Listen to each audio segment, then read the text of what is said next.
Can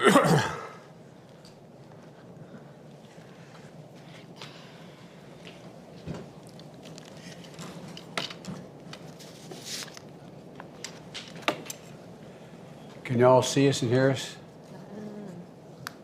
Perfectly.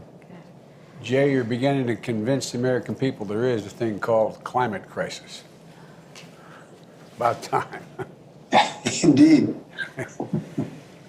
Well, thank you all for being here. I'm going to make a brief statement here, and then we'll get to ask the Vice President to say a few words, get to some questions, and we'll get down to business, if that's okay with you all.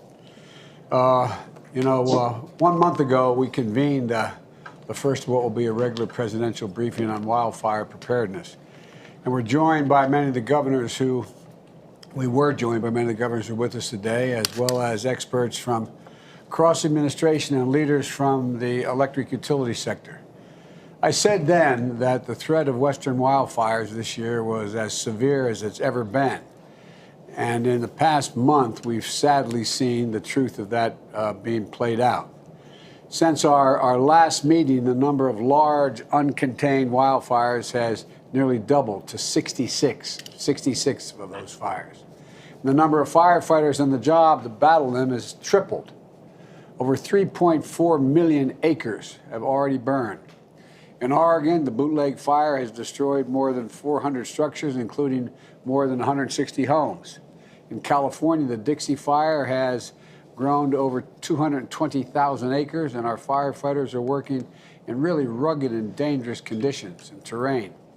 The number of states are experiencing the impacts of smoke from these fires, degrading their air quality, not just where the fires are burning, but all the states moving east, not all, but most.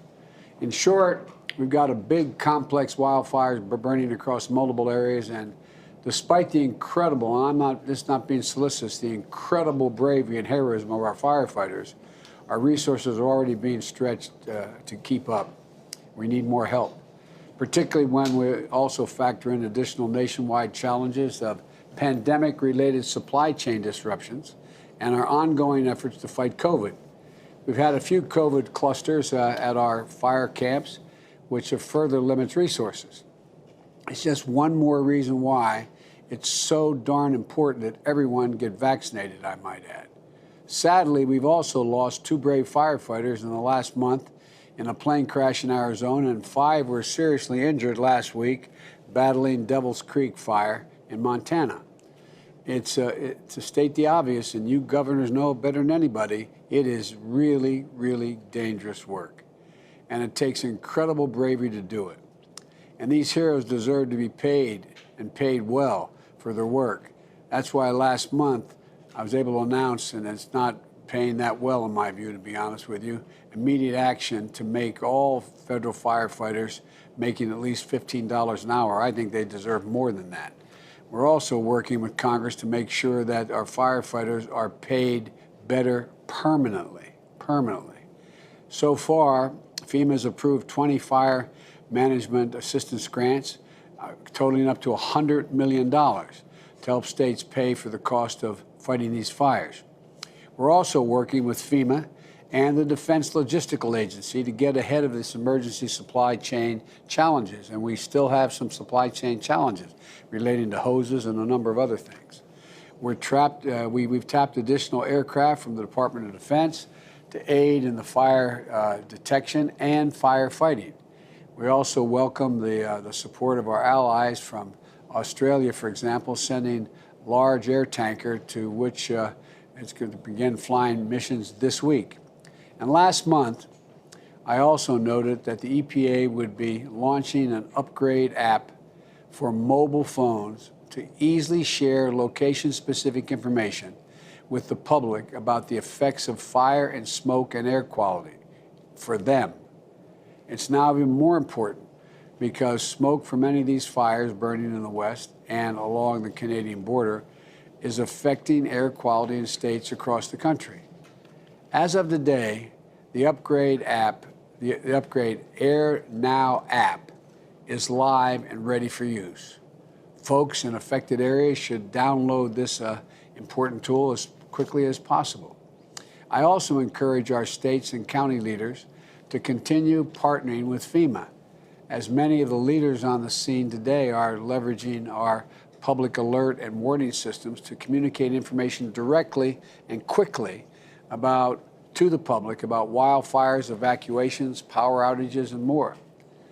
I know several of the governor's states have used the system recently and send warnings of evacuation orders, and it has undoubtedly helped people, and we don't know for certain, but likely saved some lives. But we're in for a long fight yet this year, and the only way we're going to meet those challenges is by working together. Wildfires are a problem for all of us, and we have to stay closely coordinated and doing everything we can for our people. That's why I asked the governors to join us, Democrats and Republicans alike, so they can update me and the Vice President directly on what they need and what we can possibly do more of. And so we can discuss what's needed today to meet an urgent danger at hand, a plan for what we can do to make sure we're better prepared next time. One of the important aspects of the bipartisan infrastructure deal that is before the Senate now is that it includes billions of dollars to strengthen wildfire preparedness, resilience, and response. It includes funding for prevention efforts like forest management and to restore millions of acres of high-risk areas to protect homes and public water sources for drinking. And, and overlaying all of this is the necessity to successfully confront climate change.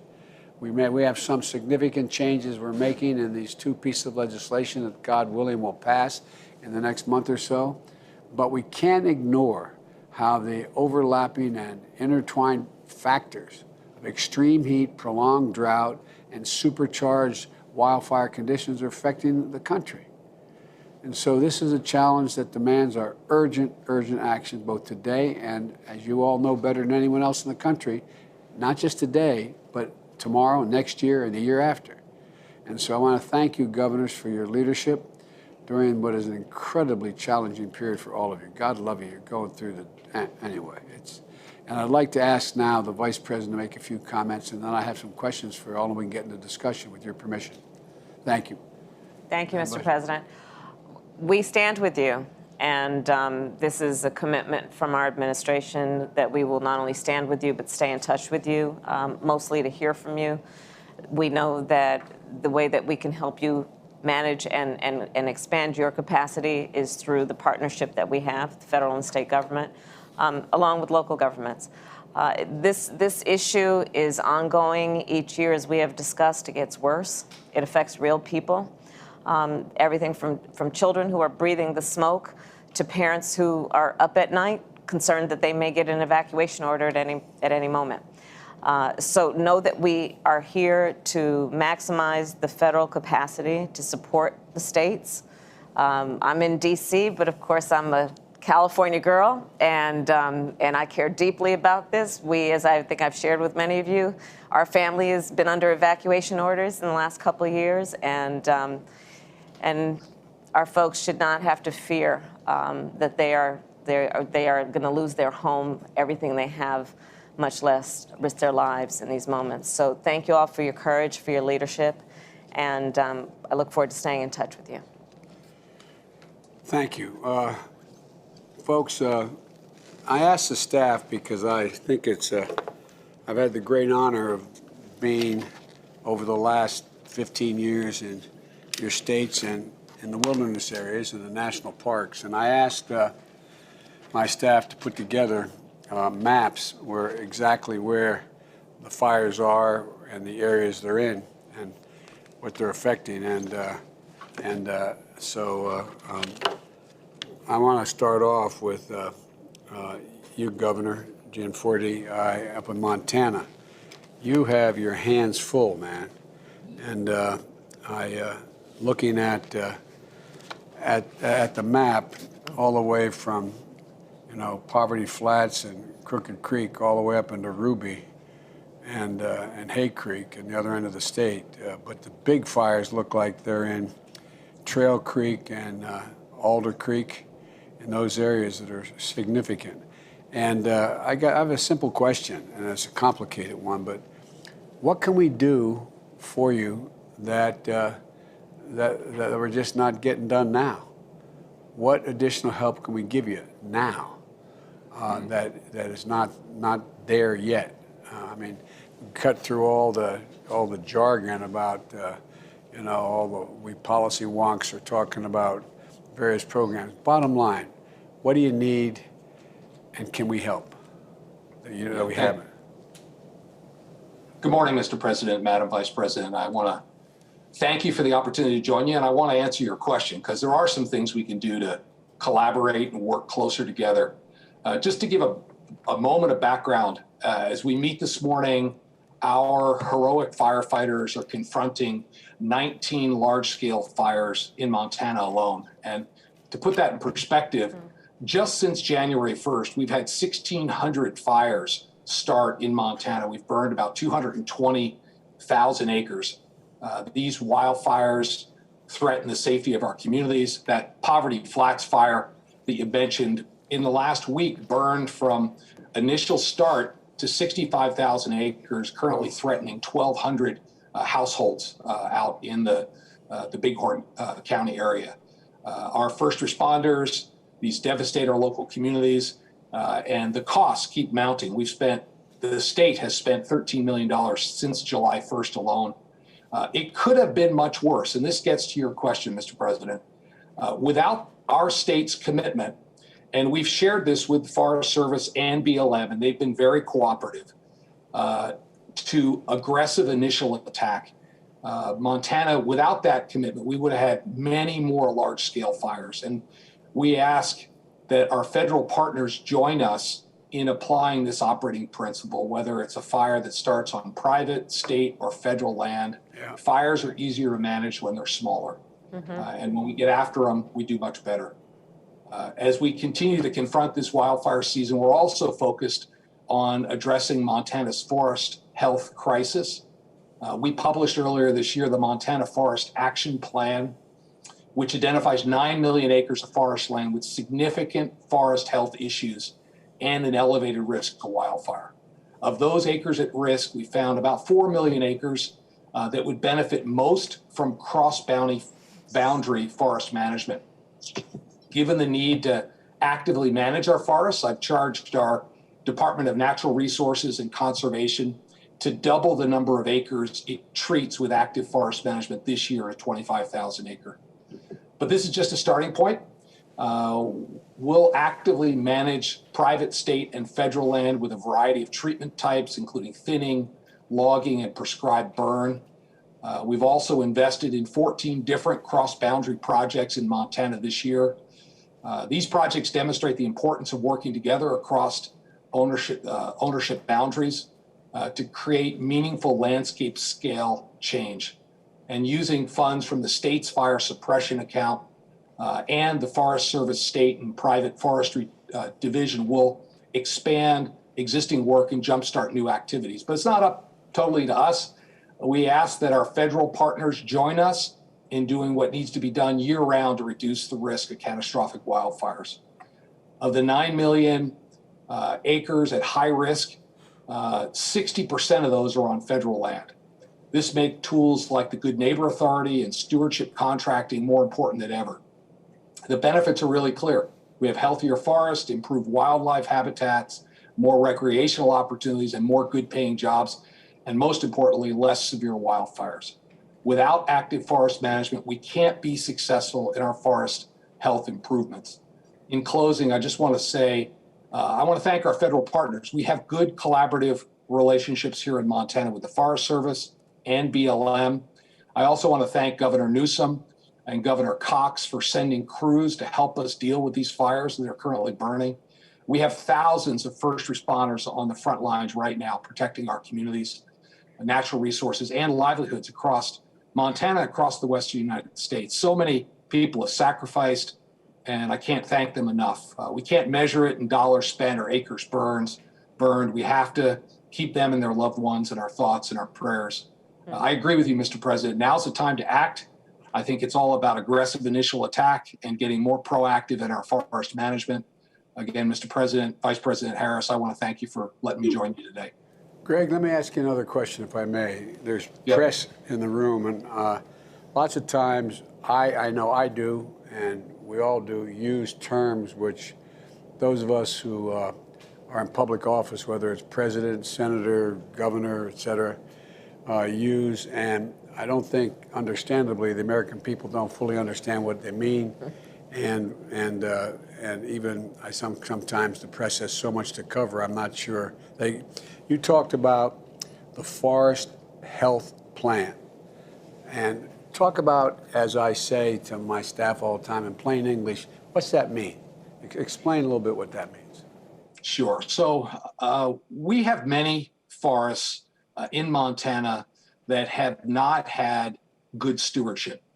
The growth has gotten to the point, I can take you 10 miles west of the state capitol in Helena and show you a federal forest where 90% of the trees are standing dead.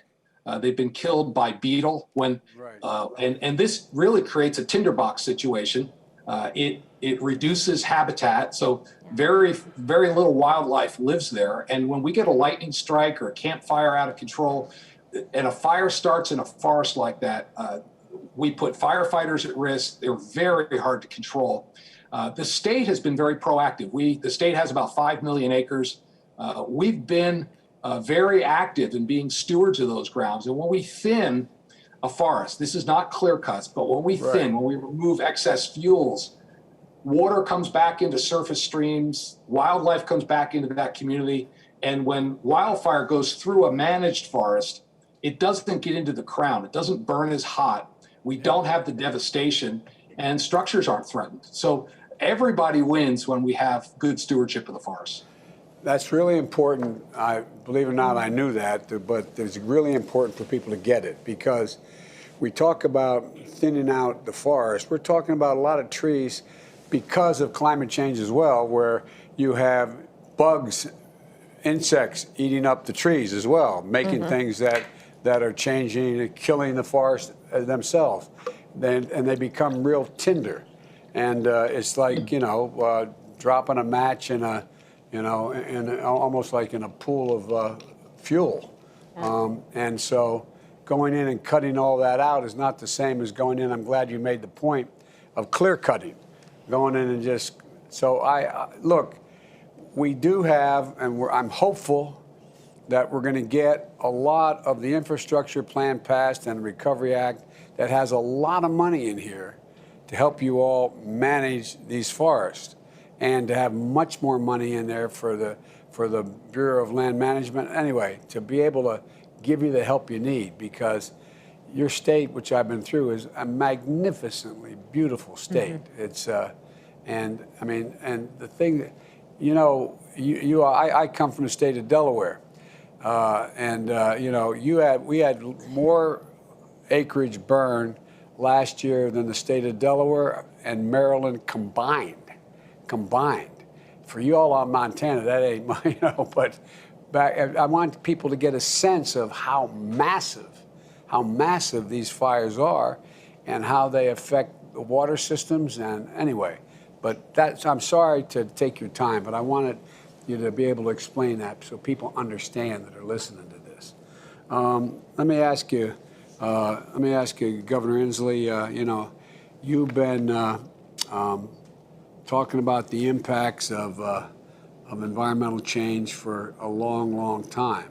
And one of the things, and I asked them to get me a map of where all your fires are in your state. And when you have Delancey and Cub Creek 2 and Cedar Creek, they're massive fires, massive. And what as you look at what's transpired over the past month, and you look at the road ahead of this wildfire scene, what is your biggest concern, Jay? What is your biggest concern? And again, I ask the same question. What is the thing we can do most? You go all the way from Delancey down to Lick Creek, as they say in the creek, down in the southeast part of your state. What are your biggest concerns? Well, first off, thanks for your leadership, Mr. President. It is so refreshing to have a president who really cares about the Western forest.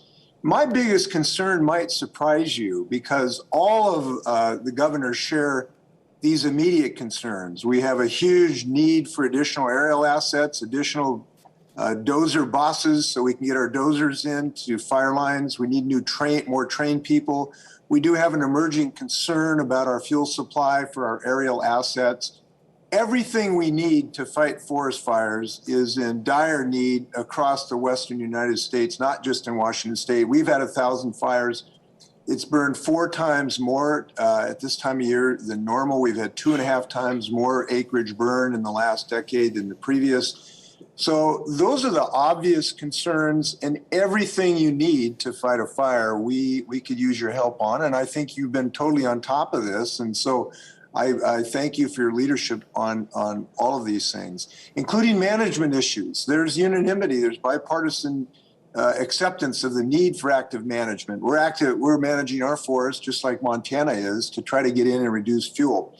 But here's the surprising thing when you ask me this question, and the thing that I worry most about.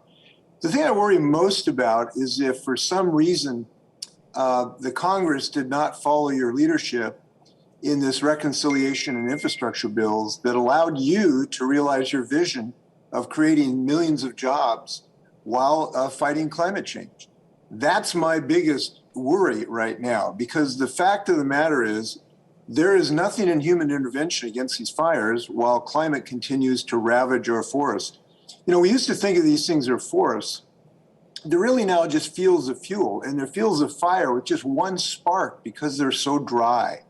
And that aridity creates something like gasoline on the floor of our forest. There is only one way to prevent these forests from being gone in the next century, effectively, to be totally unrecognizable.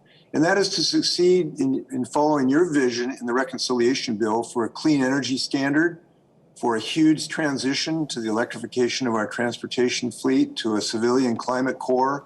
And so I want to tell you, we are going to be with you as you stand tall while you negotiate this reconciliation bill to say, look, we have to have those climate investments. There is only one way to save these forests from the ravages of climate. Our own federal scientists have said that if we accept a 1 degree centigrade change, we'll have 600% increase in these fires on a regular basis. We won't recognize these forests as forests anymore unless we succeed with your vision. So when you start having those discussions with Mr. Klain and Steve Ricchetti and everyone else at the end of the reconciliation process, you got to know you're going to have an army behind you standing tall for those things. Now, there's some other small things that I'm talking to your staff about having better independent assistance for towns like Malden that burned down. There's some other coordination. Yeah. But that's the thing that's going to ultimately decide whether these forests survive in the next century. Thanks for your leadership, Mr. President. Well, thank you for saying that. But, you know, one of the things that I say to all your colleagues, when it was proposed to me by some folks that we should have a civilian climate corps of thousands of young people trained to do these things. And at first it didn't, you know, I said, yeah, that sounds good. And then I started looking at it. And the truth of it is, it's not fundamentally different in terms of the help it can provide across the board in training a lot of these. I'm talking about thousands of young people getting paid to be trained and trained well for it's not fundamentally different than a civilian corps put together in the Depression that had a different purpose. They were building a building, they were doing a whole range of things. But I just think I'd encourage, and we'll send it to all of you, but all you governors, Democrat, take a look at it and see if you think I may have, as my mother would say, my eyes are bigger than my stomach, that I may have a bigger appetite. But I really think it can be helpful. And again, I say to your colleagues, there's a lot of money in here to be able to deal with your immediate needs as well. Anyway, thanks, Jay. And I know you have this, but I want to get Thank you. More of it to you. Gavin, Governor, I applaud your establishment of the Wildfire Forest Resilience Task Force, which I've learned is co-chaired by your Secretary of Natural Resources. I think is a great example of being able to coordinate federal, state, local, because this is getting real. This is this needs a lot of coordination. And I understand that PG&E, which provides electric to 17 million of your folks, I understand they recently announced underground 10,000 miles of power lines. Is that true? And what's that going to do to the cost of energy in your state? And I mean, because that's expensive stuff. It's $1 million to $3.5 million a mile to underground in California. Do the math on 10,000 miles. Of course, do the math on decades of neglect. 10,000 miles, drop in the bucket. They have 106,000 miles of distribution line, 25,000 just in high risk fire-prone areas, which will only grow. That's a 10-year commitment. It's important, but want to put it in perspective. Also want to put something else in perspective. Your eyes, Mr. President, are not wider than your stomach. California is proving your theory. Over a year and a half ago, we established the Climate Corps in the state. It's inspiring beyond words. It's also inspired the philanthropic sector. I mean, it's not a joke. It is inspiring when you see it. I mean, it's incredible, I think. But absolutely. And it's the one thing this country needs more than anything else, and that's common experiences. And to focus on the things that bind us together, not just divide us. This transcends politics. We have kids from urban and rural parts of the state across every conceivable difference, and they're advancing together in ways that truly are awe-inspiring. So, Mr. President, that's a vision we can manifest. We're not asserting it, we're proving it in a small way. You have the opportunity to do it at scale. Look, I just want to briefly, because there's so many of us, quick update. We're blowing past every record, and not in a good way. We're at over 5,700 fires year to date. We suppressed 59 just yesterday with some initial attacks. Over 500,000 acres already burned in California. Put in perspective, record-breaking year last year. We were at 130,000 acres burned. We're at 504,000 as I speak to you today. Here's the answer to your question, and forgive me for being so pointed again, respecting your time, but I want to be a little bit more specific. Jay referenced it obliquely. Please pay attention to this fuels issue. We had to get our National Guard to get some emergency fuel supplies for our aerial fleet a week ago. This is a major issue, and it's not just impacting our aerial suppression strategies on the West Coast. It's increasingly, as you may know, impacting commercial aviation. It is a major issue. Number two, we just simply need more boots on the ground. We can't do without you. About 7,400 people, 7,400 already. We're not in fire season. Fire season in California is late September, October into November. We're in July. We already have 7,400 personnel actively working to suppress fires. Last year, the federal government asked us for over 5,000 mutual aid support that we could not provide. That gives you a sense of what the federal government wanted from California last year to send to other states. That should give you a sense of how far behind we are with federal support. We have 4 DC-10s, Mr. President, 4. Now, DC-10s aren't the answer to every problem. They don't fly over 35 knots. They have restrictions. They're legendary restrictions. But the reality is there's 4 for the country. And we're competing. They're all contracted. We compete with you. We compete with our states. We don't even have access right now to DC-10s. We lost that 747, that iconic 747 that now has been converted to a cargo plane. You've seen that in Australia, not just across the West Coast. That's now been grounded by a private contractor. We are the largest civil aviation fleet for firefighting in the world, California. We do not come close to having the tools in the air that we need. We need your support to dramatically increase the aerial support in addition to boots on the ground. Final 2 quick points. Every year we're competing, and you have a lot of legislators that have been doing heroic work in Democratic states, Republican states, trying to get access to the Pentagon satellite technology for early detection. It's been a game changer for us, and we're getting it on a year-to-year basis, but it's hard. Every year we fight to get a 1-year extension on that access to a critical tool of technology. I'd encourage you to help us so we're not just fighting every year for something that I think you would support and the Pentagon, at the end of the day, final analysis will approve. Here's the final thing. It's the elephant in the room. I was with Governor Sisolak 2 days ago in his state of Nevada. The reason why is we had a fire that was on federal property. 57% of the forest property in California is federal, just 3% under California jurisdiction, 3%. 57% under U.S. Forest Service. U.S. Forest Service is spectacular.